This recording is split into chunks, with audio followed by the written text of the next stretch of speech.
लूकस अध्याय 15 वचन 11 से। भटका हुआ पुत्र। यीशु ने कहा, किसी मनुष्य के 2 पुत्र थे। छोटे पुत्र ने अपने पिता से कहा, पिताजी, संपत्ति का जो भाग मेरा है वो मुझे दे दीजिए। और पिता ने उनमें अपनी संपत्ति बांट दी। थोड़े ही दिनों बाद छोटा पुत्र अपनी समस्त संपत्ति एकत्र कर किसी दूर देश को चला गया और वहाँ उसने भोग विलास में अपनी संपत्ति उड़ा दी। जब वह सब कुछ खर्च चुका तो उस देश में भारी अकाल पड़ा और वह कंगाल हो गया।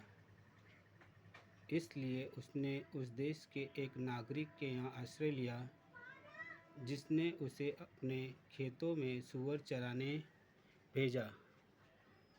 जो फलियाँ सूअर खाते थे उन्हीं से वो अपना पेट भरने के लिए तरसता था, लेकिन कोई उसे कुछ नहीं देता था। तब वह होश में आया और ये सोचने लगा, मेरे पिता के घर में कितने ही मज़दूरों को आवश्यकता से अधिक रोटी मिलती है और मैं यहाँ भूखों मर रहा हूँ। मैं उठकर अपने पिता के पास जाऊँगा और उनसे कहूँगा, पिताजी, मैंने स्वर्ग के विरुद्ध और आपके प्रति पाप किया है। मैं आपका पुत्र कहलाने के योग्य नहीं रहा। मुझे अपने मज़दूरों में से एक जैसा रख लीजिए। तब वह उठकर अपने पिता के घर की ओर चल पड़ा। वह दूर ही था कि उसके पिता ने उसे देख लिया और वह दया से द्रवित हो उठा।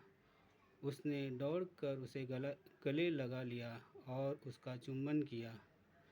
तब पुत्र ने उससे कहा, पिताजी, मैं स्वर्ग के विरुद्ध और आपके प्रति पाप किया है।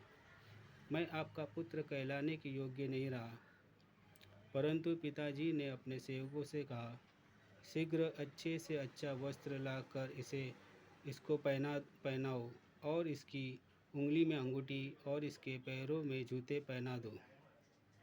मोटा पशु लाकर काटो ताकि हम खाएं और आनंद मनाएं, क्योंकि मेरा ये पुत्र मर गया था और फिर जी गया है, यह खो गया था और फिर मर गया है। और वे आनंद मनाने लगे। उसका ज्येष्ठ पुत्र खेत में था। जब वह लौटकर घर के निकट पहुंचा तो उसे गाने बजाने और नाचने की आवाज़ सुनाई पड़ी। उसने एक सेवक को बुलाया और उससे पूछा, ये सब क्या हो रहा है? सेवक ने कहा, आपके भाई आए हैं और आपके पिता ने मोटा पशु काटा है, क्योंकि उन्होंने उनको भला चंगा वापस पाया है। इस पर वह क्रुद्ध हो गया और उसने घर के भीतर जाना नहीं चाहा। तब उसका पिता उसे मनाने के लिए बाहर आया, परंतु उसने अपने पिता को उत्तर दिया, देखिए, मैं इतने वर्षों से एक गुलाम के समान आपकी सेवा कर रहा हूँ। मैंने कभी आपकी आज्ञा का उल्लंघन नहीं किया। फिर भी आपने कभी मुझे बकरी का एक बच्चा तक नहीं दिया ताकि मैं अपने मित्रों के साथ आनंद मना सकूं। पर जैसे ही आपका ये पुत्र आया, जिसने वेश्याओं के पीछे आपकी संपत्ति उड़ा दी है, आपने उसके लिए मोटा पशु काट डाला।